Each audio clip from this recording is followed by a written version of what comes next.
Name is John Weaver. My home is Tucson, Arizona. I'm originally a Midwesterner, Indiana, Ohio. I live in Tucson, but I spend a lot of time in other parts of the country. That's my studio and home base. And how long have you been in the real estate industry? I just celebrated my 50th year. Congratulations. What's the difference between cash for property and exchanging?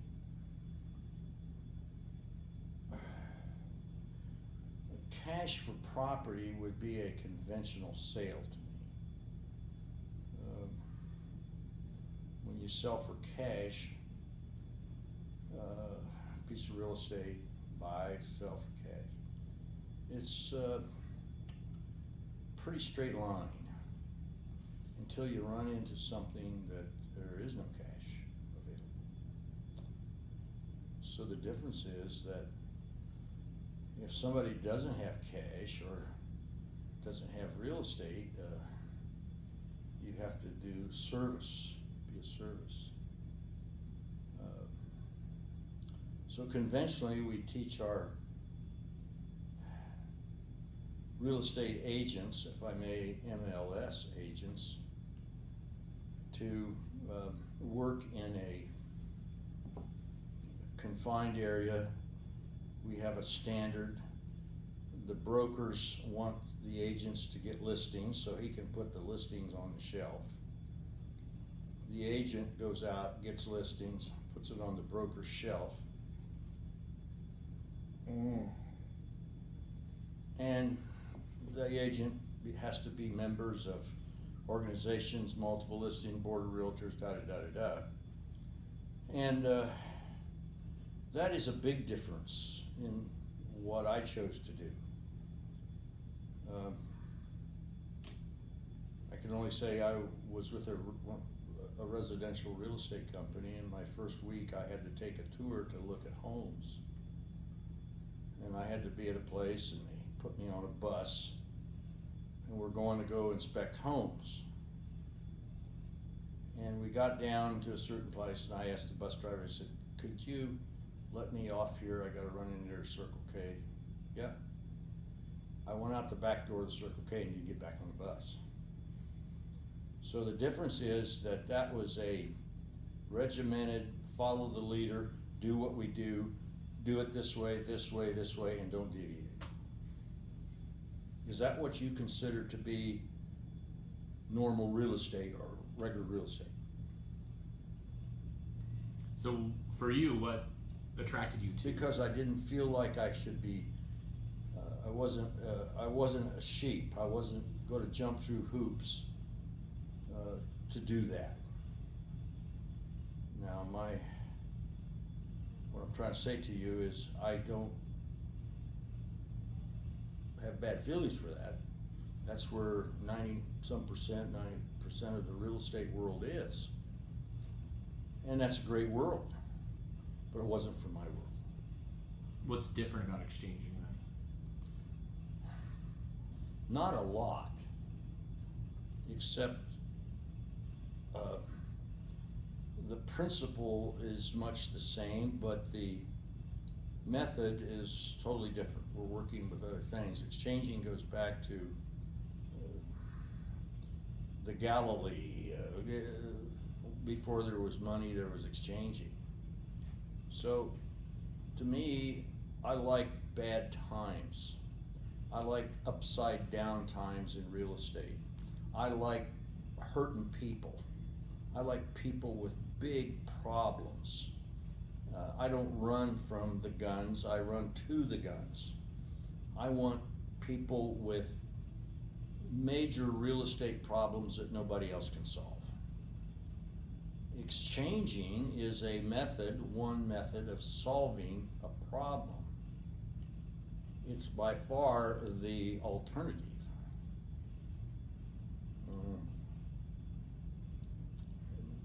I seek out problems. So you're kind of more of a problem solver than just a salesman? No, I like to make money. And to make big money in the real estate world, you gotta be a problem solver. And you can't say, I don't want that, because it's got issues and problems. I love divorces, partner breakups, bankruptcies. I love people who can't make they're gonna lose their property, on and on and on. To me, that's what I do. And by virtue of the exchange, that is could be maybe a solution to some of my client and people's problem. Why do you think it's not? It doesn't seem like it's super caught on. Like if you say 90% is Because there's people who don't want to be involved in the problems. They want simplicity. They want routine. They want to know if they do this, they get this. It's the reason is not everybody in the real estate industry can be a problem solver. I found that if you can solve a problem, you can dictate. If you've solved it, then you can dictate the return for your efforts and time and trouble, whatever it is. And I like problems. I deal with problem people every day. I'm an auctioneer. I've been a real estate auctioneer for 28 years. If I wouldn't have found the auction method of selling real estate and solving problems, I would have got out of the real estate business. Because I hate real estate. I hate it. But I love the people that own it and want to own it. So I'm not I don't like real estate. Yes, it's my discipline of study, but do I like it? No. I like people who own it and have big problems. Do you feel like through exchanging, you get to help people? I don't make a commitment to a person with a problem unless I am accountable for my commitment. I make commitments very, very, very carefully. If I can't solve the problem, I don't make the commitment. But if I make the commitment to a problem, then I am accountable to solve that problem. What makes an exchanger? You know, that's a good question. I've met thousands of them. And then there's always a few that are able to go forward. A lot of people will want to get into this world of exchanging.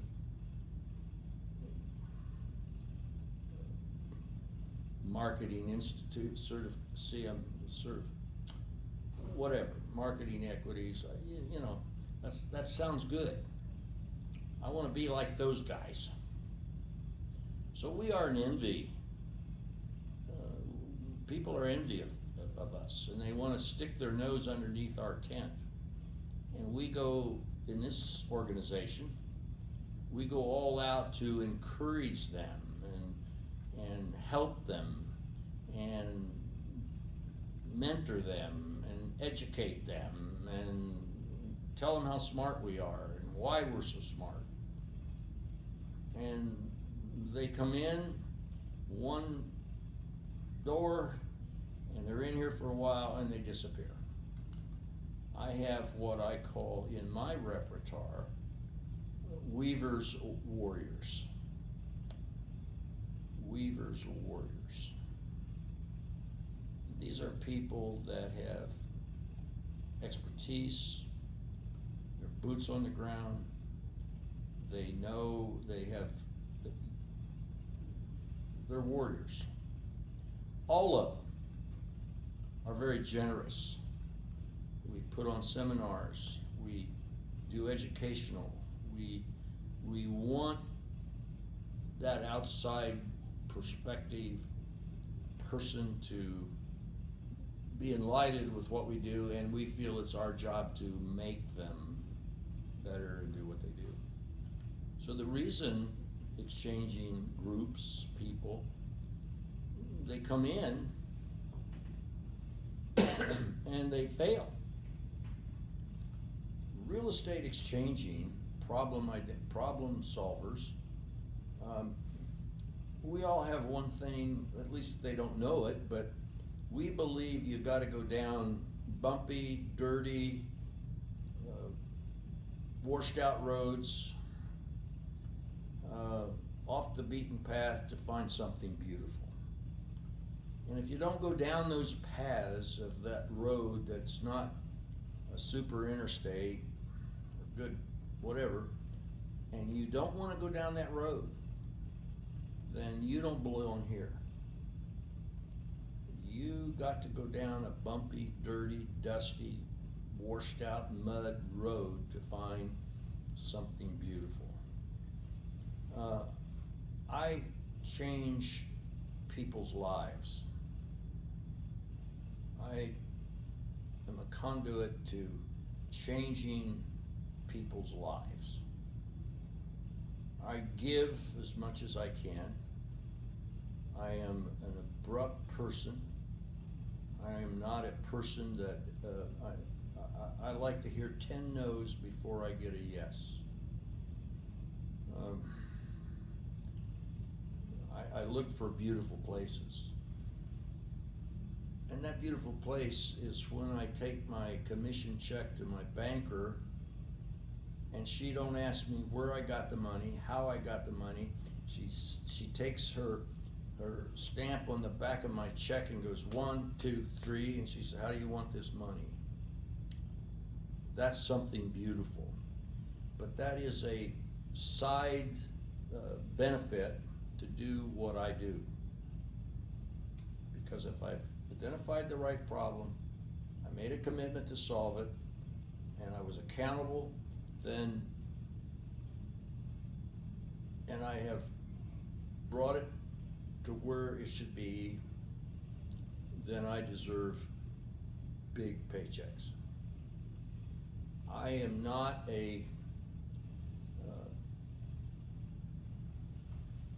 I don't, over the years of 50,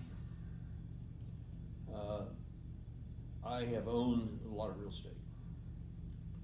I never, ever represent myself. I never try to sell my property. I never exchange my property. I think a person who owns real estate is like a person who's about to go into court representing himself.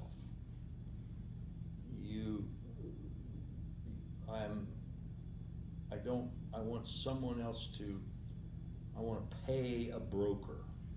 I pay a lot of money to brokers. The most reasonable investment you can make in a piece of real estate is a commission, if it worked out. Do you, in this group of people that you see a few times a year, do you feel a sense of camaraderie?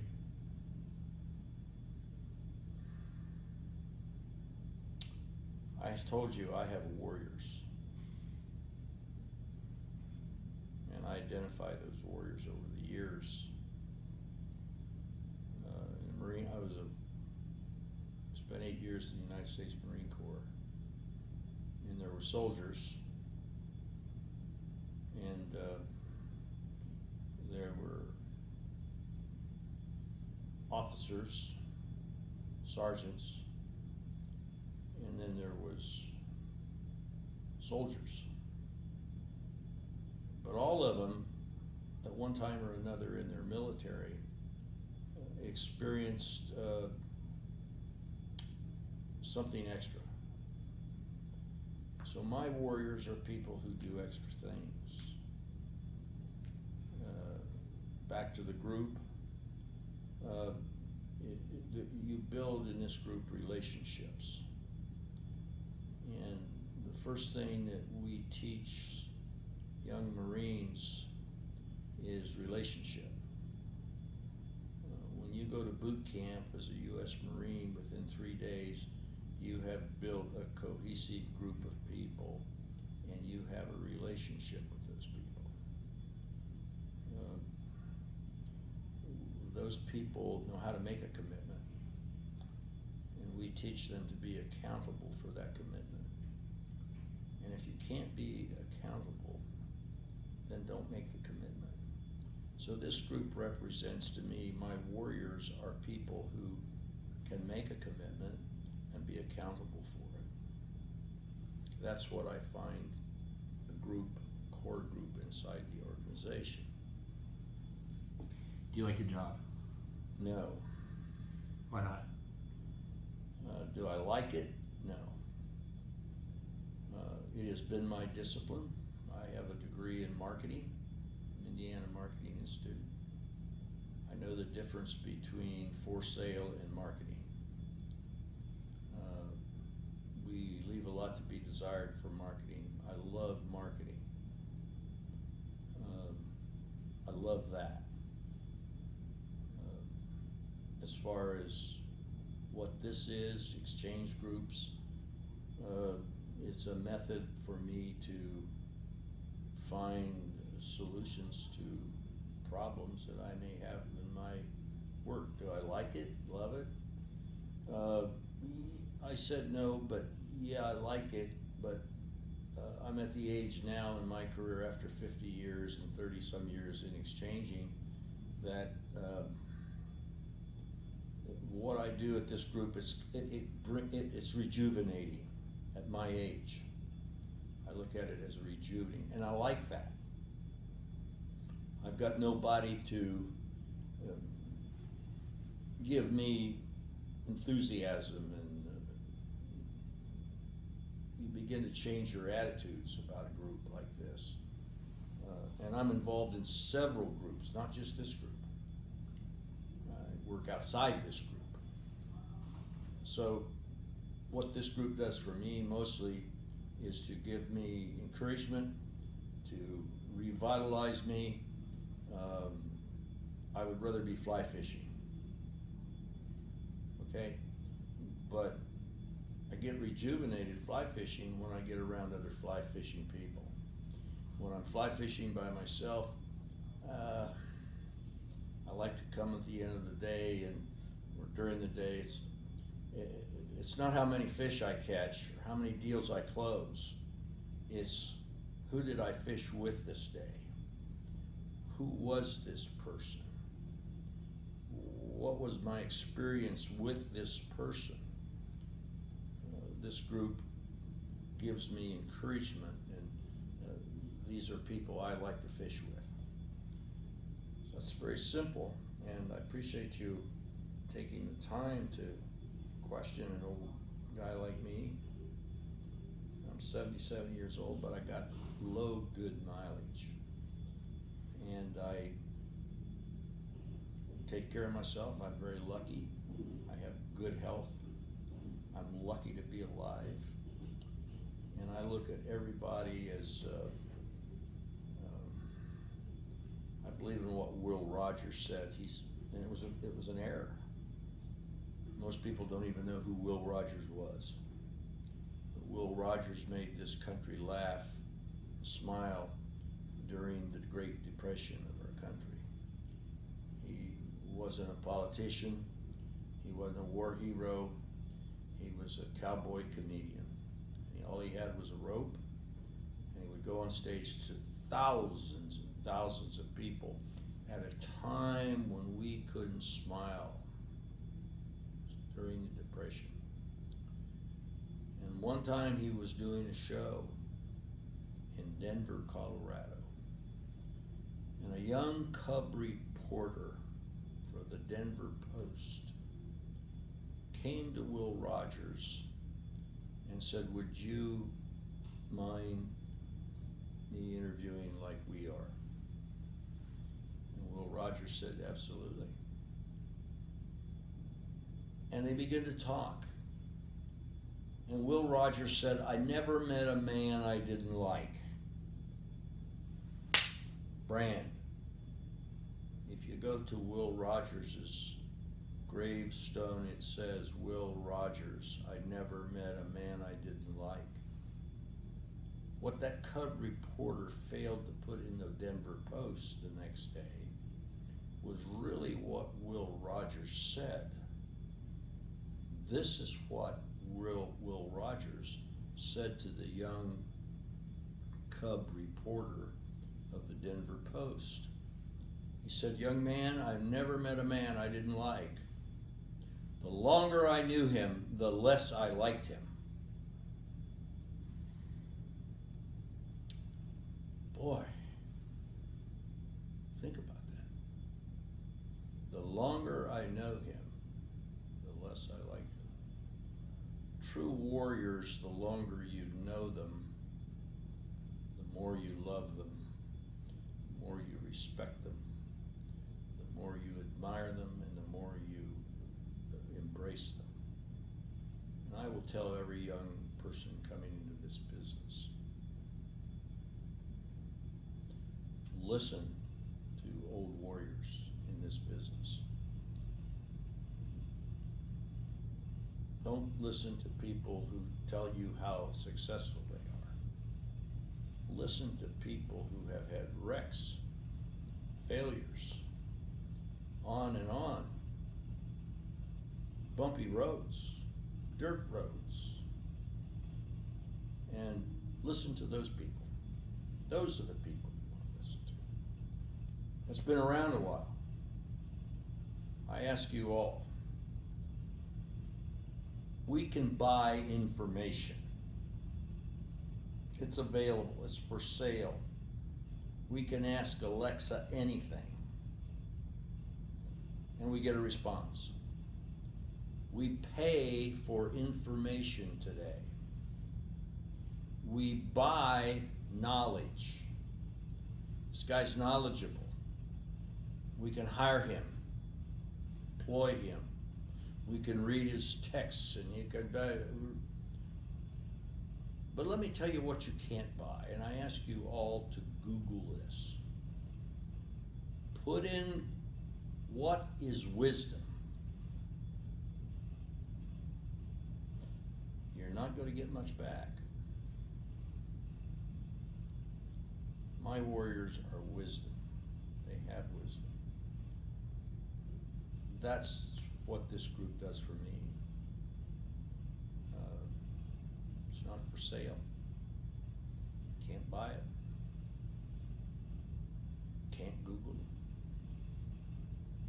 You can't text it. I am not an internet person. And I'm not old-fashioned. I have people who, I have tech people. I respect tech people. I'm wise enough to know that I don't want to do that, but I gotta get people to do it. Well, they're for sale. What they don't possess, in my opinion, is wisdom. I had the pleasure this morning of doing a roundtable on listening excellence. There's not much listening going on in the tech world. It's all tech, script, leaves a lot to be desired in the way of identifying and solving a problem. I suggest you do less tech, less emails, less, and do more face-to-face. The tech world's a great place to forward information, but it's a poor place to do business.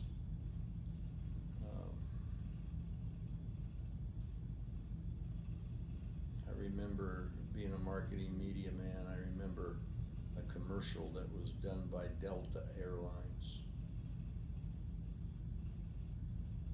And the CEO company of Delta, of this company, had a meeting of all of his people. and he was going around and he said, we have lost the ABC account. We have lost the MNO account. We have lost the XYZ account. And one of them said, and he said, what are we gonna do? And he reached in his vest pocket and he pulled out 5 tickets on Delta Airlines.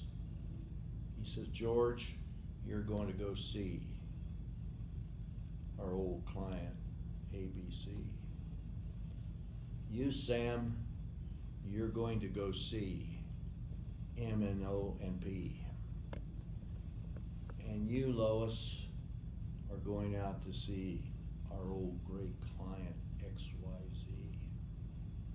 Here is your tickets on Delta Airlines. Go, talk to them.